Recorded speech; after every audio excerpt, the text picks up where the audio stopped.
మేషరాశి వారికి ఈ వారం మధ్యస్థ ఫలితాలు గోచరిస్తుంది. వృత్తి ఉద్యోగాల పరంగా, వ్యాపార పరంగా సానుకూలంగా ఉంటుంది. అయితే ధన వ్యయ విషయంలో మటుకి అధిక ఖర్చులు ఉంటాయి. ద్వితీయ సప్తమాధిపతి అయిన శుక్రుడు దశమంలో ఉన్నారు, వృత్తిలో ఉన్నారు.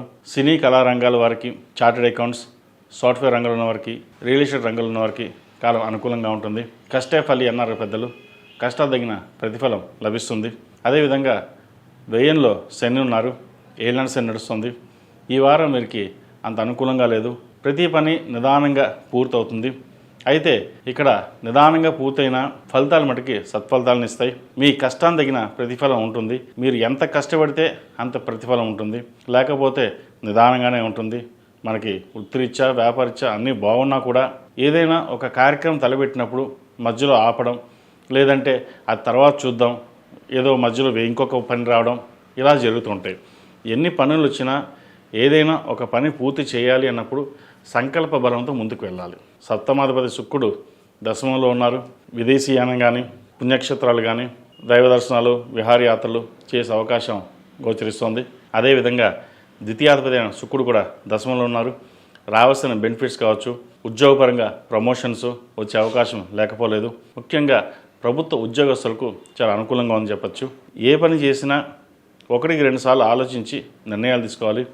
అతిగా ఆలోచించడం ఇబ్బందికరం. అది ప్రతిదీ స్ట్రెస్కి తీసుకున్నట్లయితే ముఖ్యంగా హెల్త్కి సంబంధించి ఇష్యూస్ ఉండే అవకాశం గోచరిస్తోంది. అదేవిధంగా ఈ రాశిలో జన్మించిన విద్యార్థులకు కాలం అంత అనుకూలంగా లేదు. కష్టం తగిన ప్రతిఫలం తక్కువగా ఉంటుంది, శ్రమ అధికంగా ఉంటుంది. చదువు మీద శ్రద్ధ వహించాలి. అదేవిధంగా వివాహ సంబంధించిన విషయ వ్యవహారాలు ఎవరికైతే ఉన్నాయో మంచి సంబంధం కుదురుతుంది. వచ్చిన సంబంధం జాతక పరిశీలన చేసుకుని ముందుకు వెళ్ళడం చెప్పదగింది. అదేవిధంగా పునర్వివాహ ప్రయత్నాలు ఎవరైతే చేస్తున్నారో చక్కగా మంచి సంబంధం కూడా కుదురుతుంది. సంతానం సంబంధించిన విషయ వ్యవహారాలు జాగ్రత్త వహించాలి. సంతానం కన్సీవ్ అయిన వాళ్ళు ఆరోగ్యం పట్ల కొన్ని జాగ్రత్తలు తీసుకోవడం చెప్పదగిన సూచన. ఈ రాష్ట్రంలో జన్మించిన స్త్రీలకు వృత్తి ఉద్యోగాల పరంగా, వ్యాపార పరంగా చాలా అనుకూలంగా ఉంటుంది. ఆరోగ్యం పరంగా కూడా చాలా అనుకూలంగా ఉంటుంది. భూ సంబంధించిన విషయ వ్యవహారాలు సానుకూలపడతాయి.